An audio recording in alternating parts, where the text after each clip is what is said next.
Good morning student. आज हम लोग स्टार्ट करेंगे मॉडर्न फिजिक्स के आगे के लेक्चर को।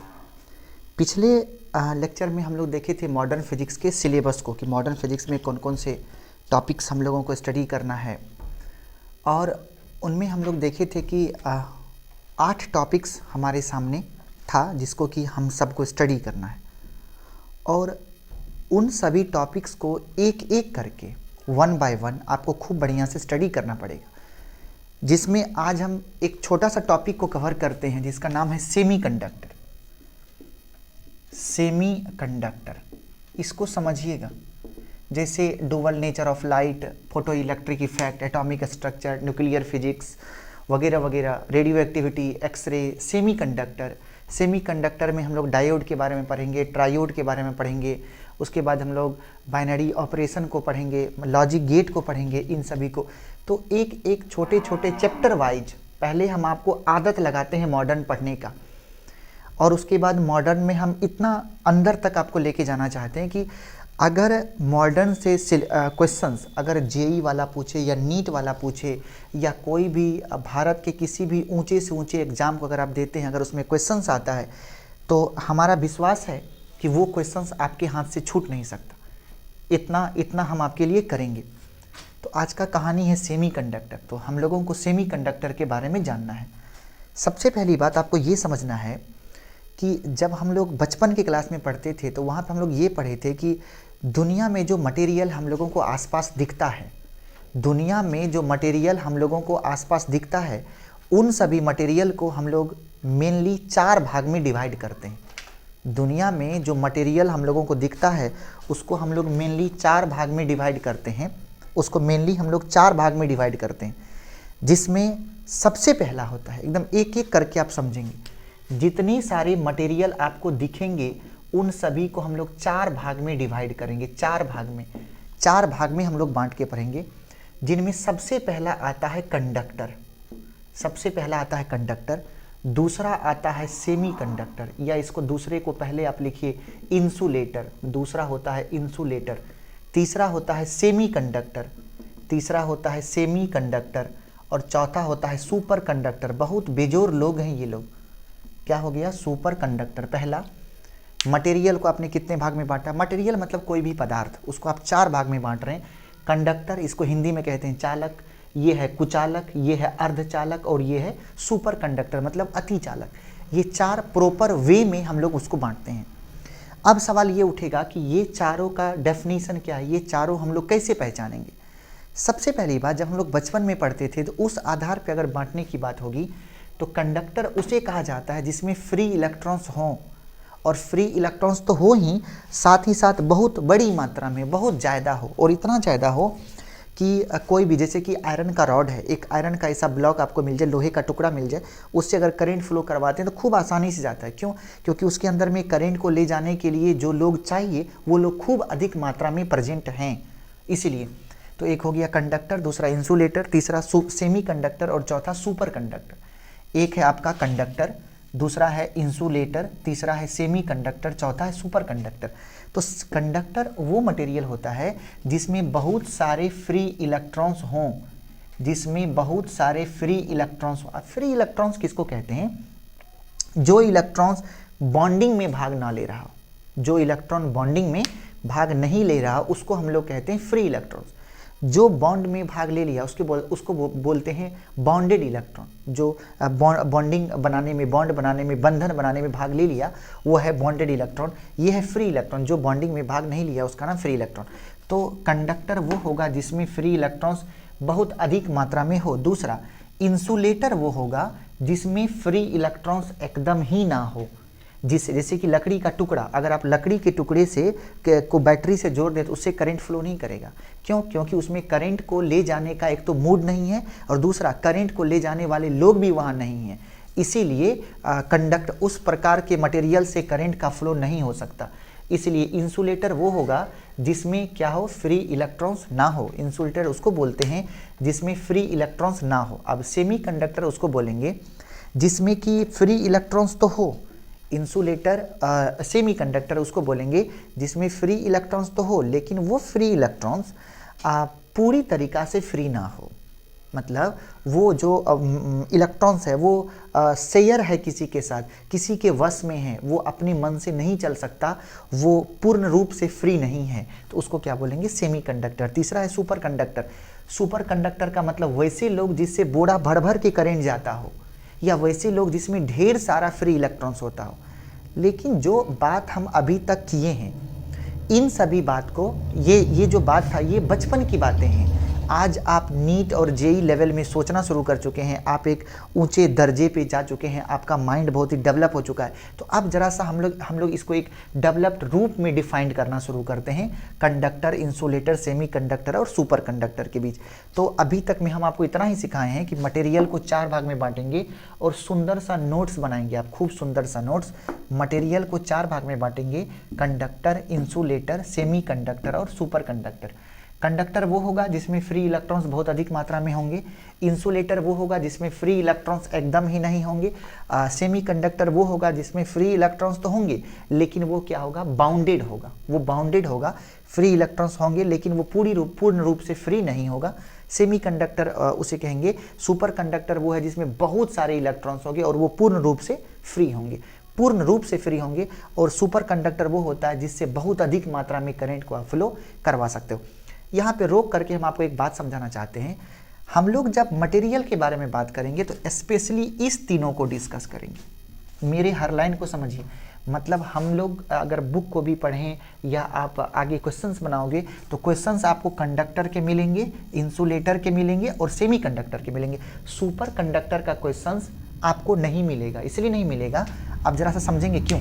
क्योंकि सुपर कंडक्टर जो होता है वो कोई दूसरा मटेरियल नहीं है। जैसे लकड़ी का टुकड़ा अगर हो आपके पास तो उसे हम लोग इंसुलेटर कहते हैं, उसे किसी परिस्थिति में कंडक्टर नहीं कह सकते। अगर कोई लोहा का टुकड़ा है तो उसको हम लोग कंडक्टर कहेंगे, किसी भी परिस्थिति में उसको इंसुलेटर नहीं कह सकते उसे। लेकिन ये जो सुपर कंडक्टर है, सुपर कंडक्टर इस दुनिया में होता नहीं है, केवल हम लोग सुपर कंडक्टर को बनाते हैं। फिर से सुनिए, सुपर कंडक्टर दुनिया में होता नहीं है, हम लोग सुपर कंडक्टर को बनाते हैं, उसका निर्माण करते हैं। कैसे समझेंगे?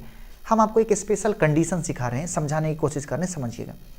सबसे पहली बात जानना है कि अगर किसी कंडक्टर को, इस पॉइंट को आप जल्दी नोट करिए, अगर ये कोई कंडक्टर है, बोला कि यदि किसी कंडक्टर को आप हीट करते हैं, मतलब गर्म करते हैं, तो उसका रेसिस्टेंस जो है वो बढ़ता है। अगर किसी कंडक्टर को हीट करेंगे तो उसका रेसिस्टेंस बढ़ेगा। कितना होगा? R = R0 × 1 + alpha × delta T. R = R0 × 1 + alpha × delta T. फिर से, अगर किसी कंडक्टर को आप हीट करते हैं तो उसका रेसिस्टेंस जो है वो बढ़ता है। और कैसे बढ़ता है हम लोग थोड़ा सा आगे विचार करेंगे इसका। अभी केवल हम इससे लेकर के आगे प्रोसीड करना चाहते हैं। अगर किसी कंडक्टर को आप गर्म करोगे, मतलब हीट करोगे, उसका रेसिस्टेंस बढ़ेगा। कितना? किस फॉर्मूले से? R = R0 × 1 + alpha × delta T. और ये फार्मूला जो लोग जेई और नीट देना चाहते हैं उसके लिए बहुत हेल्पफुल है, इसीलिए आप इस पर नज़र गड़ा के रखेंगे। कंडक्टर, उसका रेसिस्टेंस क्या होगा? बढ़ेगा। अगर कोई सेमी कंडक्टर है, उसे आप हीट करोगे, सेमी कंडक्टर है, सेमी कंडक्टर को हम कभी कभी SC से बुलाएंगे तो आप उसको शेड्यूल कास्ट ना समझे, उसको आप सेमी कंडक्टर समझे। अगर आप इसको हीट करोगे सेमी कंडक्टर को तो इसका रेसिस्टेंस घटता है। और इस फॉर्मूले से R = R0 × 1 - alpha × delta T, इस फॉर्मूले से क्या होगा? उसका जो रेसिस्टेंस है वो घटेगा, क्योंकि 1 में से कुछ घट, यहाँ पे देखिए 1 में कुछ जुट रहा है तो ये बढ़ जाएगा, यहाँ पे 1 में से कुछ घट रहा है तो यहाँ घट जाएगा। ओके, तो यहाँ पे क्या है कि इसका जो रेसिस्टेंस है वो घटता है और इसका रेसिस्टेंस बढ़ता है। हम ये पढ़ा है आपको, अगर आपके पास कोई आयरन का टुकड़ा है, आप समझिए, आपके पास कोई आयरन का टुकड़ा है, इसको यदि आप हीट करेंगे, समझिएगा, तो उसका रेसिस्टेंस बढ़ेगा। ये सिखाए अभी। अब हम बोले कि आप इसका उल्टा करिए, मतलब हीट का उल्टा क्या होगा? कूल करिए। आप जब इसी आयरन के टुकड़े को कूल करेंगे, मतलब ठंडा करेंगे, चलिए कूल करते हैं, आप जब कूल करेंगे तो उसका जो रेसिस्टेंस होगा वो घटेगा। मतलब हम ये समझाना चाहते हैं कि अगर किसी कंडक्टर की बात कर रहे हैं, सेमी कंडक्टर की बात नहीं कर रहे हैं, अगर किसी कंडक्टर को आप हीट करेंगे तो उसका रेसिस्टेंस जो होगा वो बढ़ेगा, अगर किसी कंडक्टर को आप कूल करेंगे तो उसका रेसिस्टेंस घटेगा। ये 2 बात समझाएं। अब हम बोले आप एक काम करिए, इसी लोहे के टुकड़े को, आयरन के ब्लॉक को आप ठंडा करना शुरू करिए। चलिए करते हैं। ठंडा किए, रेसिस्टेंस घटा, और ठंडा किए और घटा, और ठंडा किए और घटा। एक समय ऐसा आएगा जब इसका रेसिस्टेंस घटते घटते मिनिमम हो जाएगा, मतलब 0 हो जाएगा। समझ, आप जब ठंडा करोगे तो रेसिस्टेंस घटेगा, घटते घटते क्या होगा, एक समय ऐसा आएगा जब वो मिनिमम हो जाएगा। और एक बात यहाँ सुन लिया जाए कि रेसिस्टेंस कभी निगेटिव नहीं होता है। रेसिस्टेंस का मिनिमम वैल्यू 0, रेसिस्टेंस का मिनिमम वैल्यू 0, तो ये क्या होगा, ये कभी भी निगेटिव नहीं होगा, तो क्या होगा, 0 हो गया। तो अगर ये 0 हो गया तो उस समय क्या होगा, आपने ओम का लॉ नियम पढ़ा था, ओम्स लॉ, V बराबर IR, तो यहाँ से I बराबर क्या हो जाएगा, V/R। समझिए बात को। सर वही लोहा का टुकड़ा है जो कंडक्टर था, आज देखिए उसका हालत क्या होगा। R का वैल्यू 0 रख दिया जाए, तो R का वैल्यू 0 रखेंगे तो क्या आ गया, इन्फिनिटी। इसका मतलब है कि अगर किसी कंडक्टर को ही, किसी और को नहीं, कंडक्टर को ही, क्योंकि सुपर कंडक्टर कोई होता नहीं है, फिर बोल दिए, अगर किसी कंडक्टर को आप ठंडा करते चले जाएं तो एक समय ऐसा आएगा जब उसका रेसिस्टेंस 0 हो जाएगा। उसका रेसिस्टेंस जैसे ही 0 होगा तो यहाँ पे अगर हम लोग 0 रख दें तो ऊपर में कुछ भी हो, 0 से किसी भी संख्या में भाग देंगे तो वो क्या आएगा, इन्फिनिटी। इसका मतलब सुपर कंडक्टर यदि किसी कंडक्टर को ठंडा करते रहा जाए तो उसका रेसिस्टेंस घटते घटते घटते एक समय आएगा जब 0 हो जाएगा, और ओम के नियम से रेसिस्टेंस 0 होने पर करंट कितना हो जाएगा, इन्फिनिटी हो जाएगा। किसका, इसी लोहे के टुकड़े का। और उसी लोहे के टुकड़े को इस कंडीशन में इसी लोहे के टुकड़े को इस कंडीशन में हम लोग बोलते हैं सुपर कंडक्टर। सुपर कंडक्टर, ये जो मतलब अति चालक, सुपर कंडक्टर। इस कंडीशन में इस लोहे के, जबकि लोहा का टुकड़ा जो पहले कंडक्टर था, आज की स्थिति में वो क्या बन गया, सुपर कंडक्टर। कब, जब आपने इस लोहे के टुकड़े को ठंडा किया, जब आपने उसको ठंडा किया। अब सवाल ये उठेगा, सर ठंडा कितना किया जाए। एक सेकंड के लिए एक लाइन सुनिए मेरा। आप जब हीट एंड थर्मोडायनामिक्स पढ़ेंगे, 11th में है वो चैप्टर, हीट एंड थर्मोडायनामिक्स जब आप पढ़ेंगे तो हीट और थर्मोडायनामिक्स ये सिखाता है कि पूरे फिजिक्स में एक टेम्परेचर है जिसका नाम है 0 केल्विन। ओके नहीं लिखा हुआ है, 0 केल्विन लिखा हुआ है, 0 केल्विन। इसके नीचे टेम्परेचर नहीं होता है, 0 केल्विन के नीचे टेम्परेचर नहीं होता है, इसके बाद टेम्परेचर खत्म हो जाता है दुनिया में। इसीलिए 0 केल्विन टेम्परेचर का नाम है एब्सोल्यूट टेम्परेचर। क्या नाम बोले, एब्सोल्यूट टेम्परेचर। 0 केल्विन टेम्परेचर का क्या नाम बोले, एब्सोल्यूट टेम्परेचर। अब जरा समझेंगे, तो आप किसी भी चीज़ को अगर ठंडा करने हम बोलेंगे तो आप कहाँ तक ठंडा कर सकते हैं, 0 केल्विन टेम्परेचर। इसके बाद खत्म हो जाएगा, दुनिया में टेम्परेचर ही नहीं मिलेगा। 0 केल्विन का मतलब -273, 0 केल्विन का मतलब कितना हो गया, -273। इसके बाद दुनिया में टेम्परेचर खत्म। ओके, अब जरा समझेंगे, तो -273 डिग्री सेल्सियस, तो आप यहाँ तक नहीं पहुँच पाएंगे, लेकिन इसी के आसपास पहुँचना पड़ेगा। अब एक बहुत ही इंपॉर्टेंट लाइन आपको दे रहे हैं, आप उस लाइन को रोक लीजिए अपने अंदर, और वो लाइन ये है कि किसी भी कंडक्टर को यदि आप 0.1 केल्विन से, किसी भी कंडक्टर को यदि आप 0.1 केल्विन से 10 केल्विन के बीच, 0.1 केल्विन से 10 केल्विन के बीच अगर आप इसको ठंडा करते हैं, कहाँ से कहाँ तक, 0.1 से 10 केल्विन, इसी बीच में अगर किसी भी कंडक्टर को लाया जाए ठंडा करते करते, अगर किसी कंडक्टर को ठंडा करते करते लाया जाए तो उसका जो वही कंडक्टर बन जाएगा सुपर कंडक्टर, वही कंडक्टर बन जाएगा सुपर कंडक्टर, यही कंडक्टर बन जाएगा सुपर कंडक्टर, यही कंडक्टर बन जाएगा सुपर कंडक्टर। तो हम लोगों को ये समझना है कि यदि किसी कंडक्टर को 0.1 केल्विन से 10 केल्विन के बीच में अगर आप उसको ठंडा करते हैं तो वो क्या बन जाएगा, सुपर कंडक्टर बन जाएगा। इसीलिए यहाँ से ये प्रूफ होता है कि कोई भी सुपर कंडक्टर होता नहीं है। आप किसी भी कंडक्टर को ठंडा करके, किस रेंज में, 0.1 केल्विन से 10 केल्विन के बीच आप ठंडा करके आप उस कंडक्टर को सुपर कंडक्टर में बदल सकते हैं। यहाँ तक ओके। एक सेकेंड आप रुकेंगे।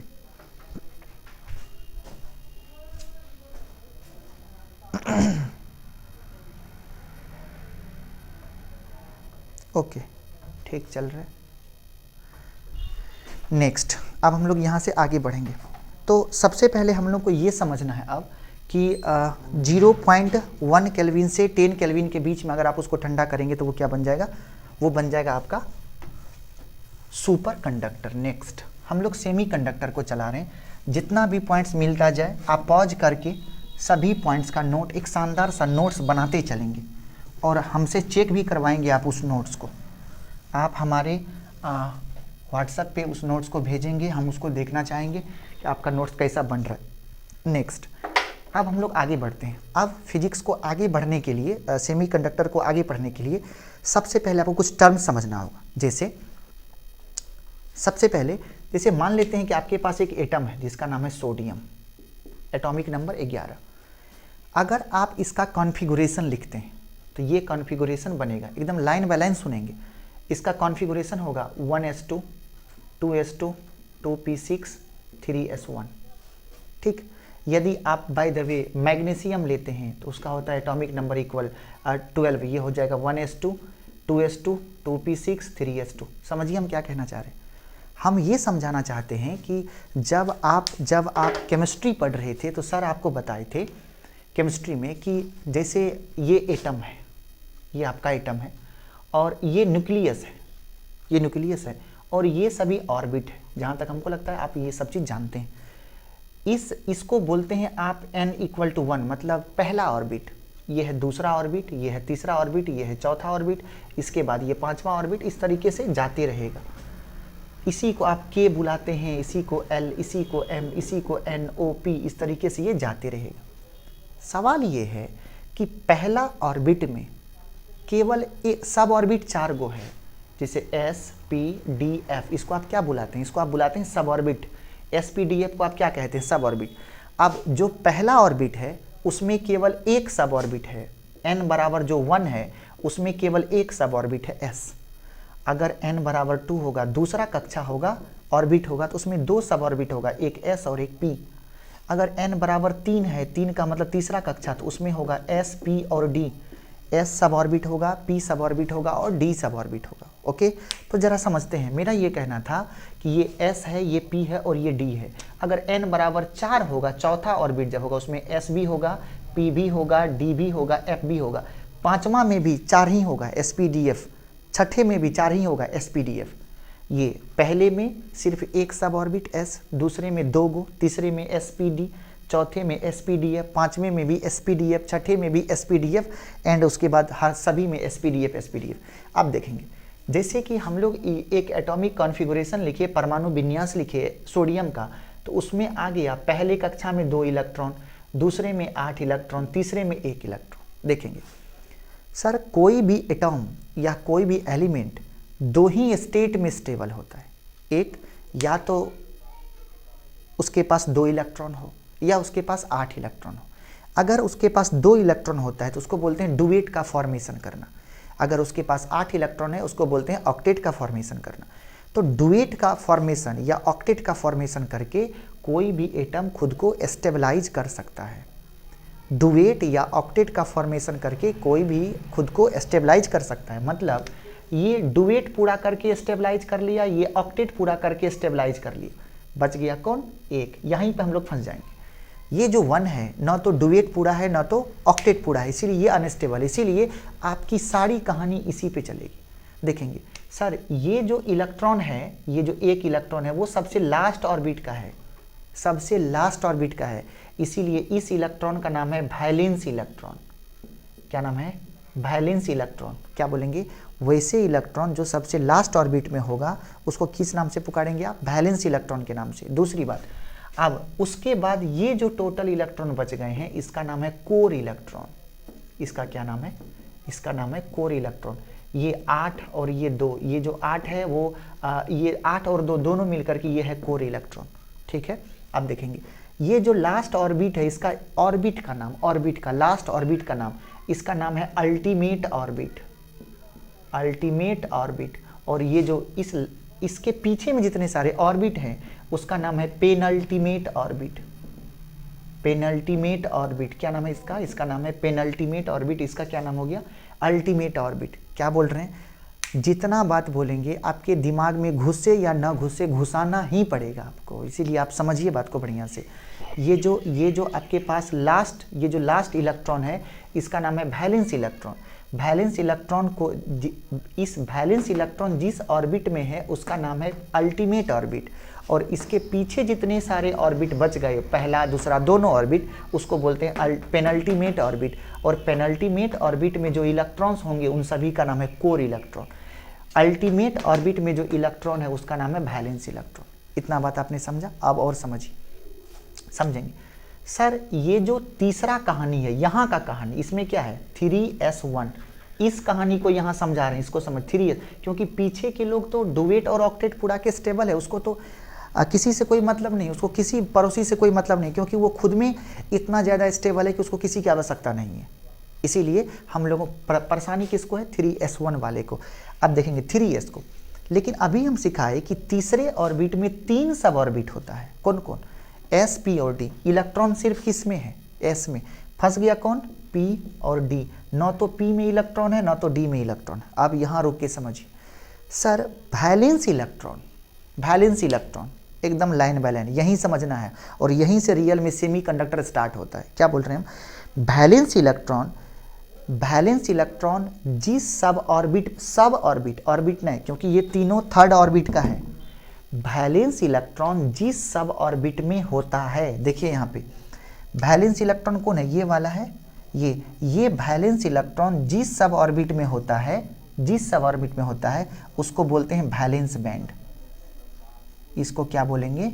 इसको आप बोलेंगे वैलेंस बैंड।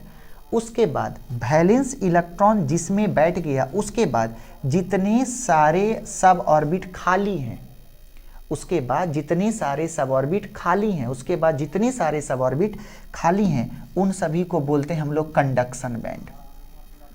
उसको पुकारते हैं कंडक्शन बैंड के नाम से। क्या बोले हम लोग कि वैसे बैंड जिस सब ऑर्बिट में फ्री इलेक्ट्रॉन्स रहता है, जिस सब ऑर्बिट में फ्री इलेक्ट्रॉन्स प्रेजेंट रहेगा, उसका नाम होगा वैलेंस बैंड।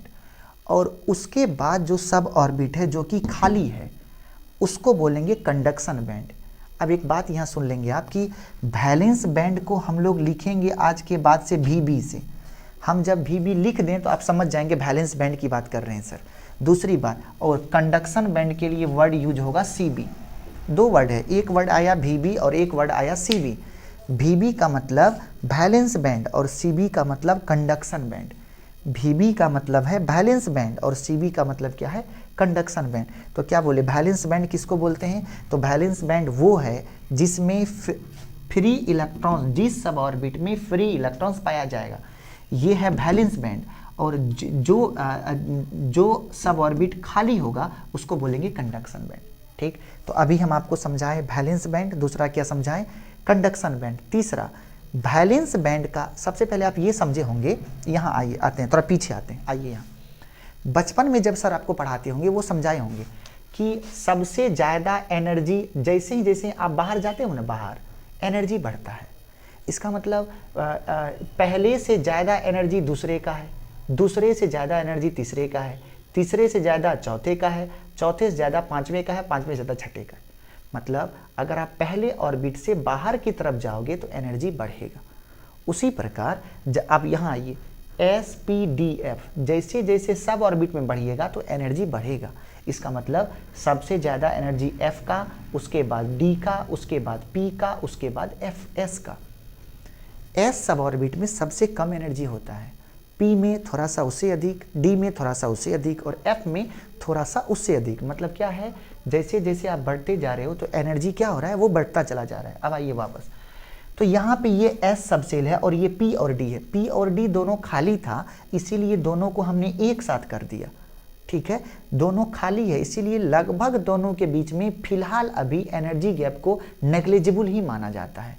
तो हम क्या बोले, S का एनर्जी कुछ अलग होगा, कम होगा, S का एनर्जी कम है और P और D का एनर्जी अधिक है। तो जिसका एनर्जी कम होगा उसको कहाँ दिखाएंगे, नीचे में, और जिसका एनर्जी अधिक होगा उसको ऊपर में। तो ये इस दोनों को एक साथ कह दिए हैं कंडक्शन बैंड और इसको वैलेंस बैंड। तो अब हम आपसे ये पूछेंगे कंडक्शन बैंड और वैलेंस बैंड में कौन ऊपर कौन नीचे? तो आपको क्या बोलनी है? आपने बोलनी है कि कंडक्शन बैंड P और D से मिलके बना है और P का एनर्जी, अभी आप सर बता रहे थे आपको कि P का एनर्जी D से अधिक होता है, अब P का एनर्जी S से अधिक होता है। इसका मतलब PD का एनर्जी S से अधिक है और S को बोला है कंडक्शन वैलेंस बैंड, इसको बोला है कंडक्शन बैंड। इसका मतलब है कि वैलेंस बैंड जो होगा वो नीचे में होगा और कंडक्शन बैंड जो होगा वो ऊपर में होगा। तो यहाँ पे होगा नीचे में, ये है वैलेंस बैंड, ये है वैलेंस बैंड और ऊपर में क्या होगा, कंडक्शन बैंड। ठीक है। वैलेंस बैंड कहाँ होगा, नीचे में, और कंडक्शन बैंड कहाँ होगा, ऊपर में। अब देखिए दोनों के बीच में इतना गैप बना, इतना इतना ये गैप बना, ये जो इतना गैप बना है इसी गैप को पुकारते हैं डेल्टा ईजी के नाम से। डेल्टा ईजी का मतलब इसको बोलते हैं एनर्जी। डेल्टा मतलब चेंज, त्रिभुज नहीं पढ़ेंगे, ये डेल्टा है, डेल्टा मतलब चेंज, ये चेंज, तो इसको बोलते हैं एनर्जी गैप। क्या बोलते हैं, एनर्जी गैप। ये एनर्जी गैप है किसके बीच का, वैलेंस बैंड और कंडक्शन बैंड के बीच का ये एनर्जी गैप है। वैलेंस बैंड और कंडक्शन बैंड के बीच का एनर्जी गैप है। कितना, किससे लिखेंगे, डेल्टा ईजी से लिखेंगे, एनर्जी गैप। इसी का और एक नाम है, इसका नाम है फॉरबिडेन गैप। बहुत इंपॉर्टेंट नेम है ये, इसका क्या नाम है, फॉरबिडेन गैप। तो एनर्जी गैप बोले, फॉरबिडेन गैप बोले, या फिर वीबी और सीबी के बीच का एनर्जी गैप बोले, तो एनर्जी गैप या फॉरबिडेन गैप, एनर्जी गैप या फॉरबिडेन गैप। तो सबसे पहले समझाए वैलेंस बैंड क्या है, कंडक्शन बैंड क्या है, उसके बाद एनर्जी गैप क्या है। तो इन सभी चीज़ को समझने के बाद हम लोग ये समझाएं कि डेल्टा ईजी, एनर्जी गैप को शॉर्ट में किससे लिखते हैं, डेल्टा ईजी से लिखते हैं। फॉरबिडेन गैप को भी, एनर्जी गैप को ही दूसरा नाम क्या है, फॉरबिडेन गैप है। तो आप एनर्जी गैप कहिए या फॉरबिडेन गैप कहिए, ओके। अब इसी के आधार पर तभी आपको याद होगा कि हम आपको बचपन की याद दिला रहे थे कि कंडक्टर किसे कहते हैं, सेमी कंडक्टर कौन होता है, सुपर कंडक्टर कौन होता है, और वहाँ ये भी समझाए थे कि आप सुपर कंडक्टर की बात अब हम लोग नहीं करेंगे, हम लोग सिर्फ 3 बात करेंगे, कंडक्टर, सेमी कंडक्टर और इंसुलेटर, ठीक। अब इस तीनों को डिफाइंड करना पड़ेगा हम लोगों को इसी एनर्जी बैंड के आधार पर। ये जो पूरा सिस्टम है इसी का नाम है एनर्जी बैंड। उसमें ये वैलेंस बैंड, ये कंडक्शन बैंड, ये एनर्जी गैप, ये क्या है, एनर्जी गैप है। अब आप समझेंगे कि कंडक्टर किसको कहते हैं, इंसुलेटर किसको कहते हैं, और सेमी कंडक्टर किसको कहते हैं। अब समझिएगा, यहाँ पे कुछ डेटा हम आपको बताने वाले हैं। अब हम आपको ये बताना चाहते हैं कि, सांस ले लीजिए सब लोग, हम आपको ये बताना चाहते हैं कि अब आप सेमी कंडक्टर, कंडक्टर और इंसुलेटर किसको बोलेंगे। देखिएगा, सबसे पहली बात ये समझना है हम लोगों को कि अब एनर्जी गैप के आधार पे आपको बताना है कंडक्टर किसको कहते हैं। समझेंगे सर, हमने क्या बताया कि ये क्या है, वैलेंस बैंड, और ये क्या है आपका, ये है कंडक्शन बैंड, ये वीबी है और ये सीबी है। एक सेकंड देख लेते हैं, आप लोगों को दिख रहा है, खूब बढ़िया से दिखता होगा और आप लोग खूब मन से पढ़ते भी रहे होंगे। हाँ ठीक है, दिख रहा है, आप लोगों को दिख रहा है, ठीक है।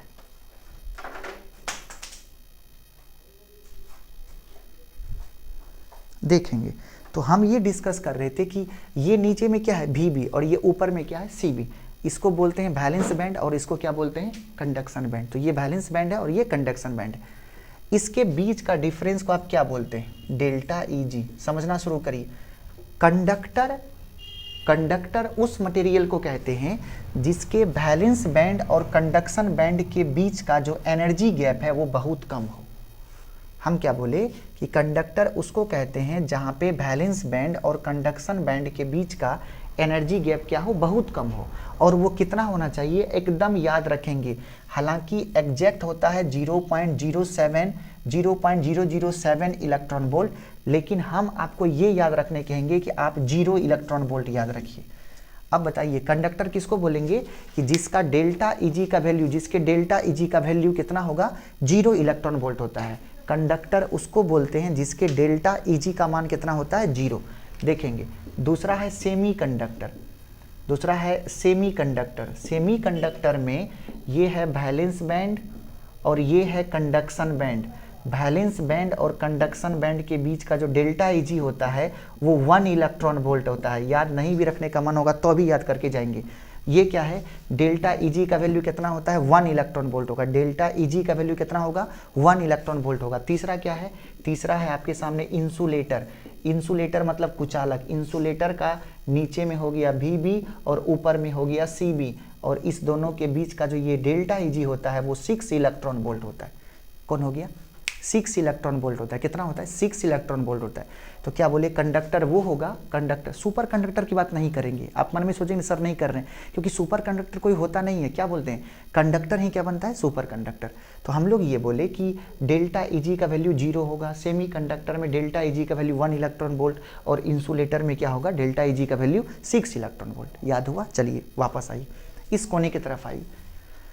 सबसे पहली बात कि सेमी कंडक्टर 14th ग्रुप में है। आप जब पीरियोडिक टेबल आपको केमिस्ट्री में सर पढ़ाएंगे तो वहाँ वो समझाएंगे कि ये जो सेमीकंडक्टर है वो 14th ग्रुप में है। 14th ग्रुप जो है वो 14th ग्रुप में अगर आप देखेंगे तो आपको मिलेगा, क्या मिलेगा, कार्बन, सिलिकॉन और जर्मेनियम। सबसे पहले मिला कार्बन, उसके बाद सिलिकॉन और उसके बाद जर्मेनियम। अब सुनिएगा, एकदम अच्छे से सुनेंगे आप। सर हम यहाँ पे इसीलिए आपको लेके आए क्योंकि बहुत कुछ हमको समझाना है। सेमीकंडक्टर के रूप में, जबकि ये तीनों सेमीकंडक्टर का फैमिली है, जो 14th ग्रुप है उसके सभी सदस्य को सेमीकंडक्टर कहा जाता है, लेकिन सिलिकॉन और जर्मेनियम ही केवल इस दुनिया में सेमीकंडक्टर है। कार्बन धोखेबाज निकल गया। क्यों निकल गया, जरा ये समझिए, जरा समझेंगे। सबसे पहली बात, जर्मेनियम का गौर करिएगा, जर्मेनियम का डेल्टा Eg होता है, जर्मेनियम का डेल्टा Eg होता है 0.7 इलेक्ट्रॉन वोल्ट। कितना, हमेशा याद होना चाहिए, जो लोग 12 देंगे उसको तो 100% ये क्वेश्चन आना चाहिए। सिलिकॉन के लिए होता है, सिलिकॉन के लिए होता है डेल्टा Eg का वैल्यू, सिलिकॉन के लिए डेल्टा Eg का वैल्यू, डेल्टा Eg का वैल्यू होता है 1.1 इलेक्ट्रॉन वोल्ट, ठीक है। और ये जो कार्बन है इसके लिए होता है 7 इलेक्ट्रॉन वोल्ट डेल्टा Eg का वैल्यू। अब आप बताइए सेमीकंडक्टर कौन होगा जिसका डेल्टा Eg कितना हो, 1 इलेक्ट्रॉन वोल्ट के आसपास हो। अब 1 इलेक्ट्रॉन वोल्ट के आसपास कौन कौन है, 0.7 है, 1.1 है, क्या 7 है? 7 किसके आसपास है, वो है इंसुलेटर के आसपास। यहाँ पे देखिए, अर्थात आपको ये समझना है कि कार्बन का जो डेल्टा Eg का वैल्यू होता है वो बहुत अधिक होने के कारण वो इंसुलेटर के श्रेणी में चला जाता है। इसीलिए कार्बन सेमीकंडक्टर के फैमिली में है और फैमिली में रहते हुए भी उसके अंदर सेमीकंडक्टिंग प्रॉपर्टी एकदम नहीं है। इसीलिए कार्बन को आज से आप क्या मानेंगे, उसको मानेंगे इंसुलेटर। और एक बात सुन लें, इसी प्रॉपर्टी के कारण कार्बन का उपयोग सेमीकंडक्टर बनाने में नहीं, रेसिस्टेंस बनाने में करते हैं। इसीलिए आप आगे चल के पढ़ेंगे, कार्बन रेसिस्टेंस के बारे में खूब पढ़ेंगे आप। तो सिलिकॉन और जर्मेनियम ये दोनों क्या है, तो ये दोनों सिलिकॉन और जर्मेनियम हमारा क्या है, सेमीकंडक्टर है। सिलिकॉन का एनर्जी गैप कितना, 1.1 इलेक्ट्रॉन वोल्ट, और जर्मेनियम का कितना है, delta Eg 0.7 electron volt. Complete. और हम आज आपसे निवेदन करेंगे कि आज जहाँ तक हम आपको समझाए हैं वहाँ तक आप नोट्स बनाएं और जल्द से जल्द खूब बढ़िया से पढ़ाई करें, नोट्स बनाएं और साथ ही आनंद सर के यूट्यूब चैनल को शेयर भी करें, सब्सक्राइब भी करें। Thank you so much.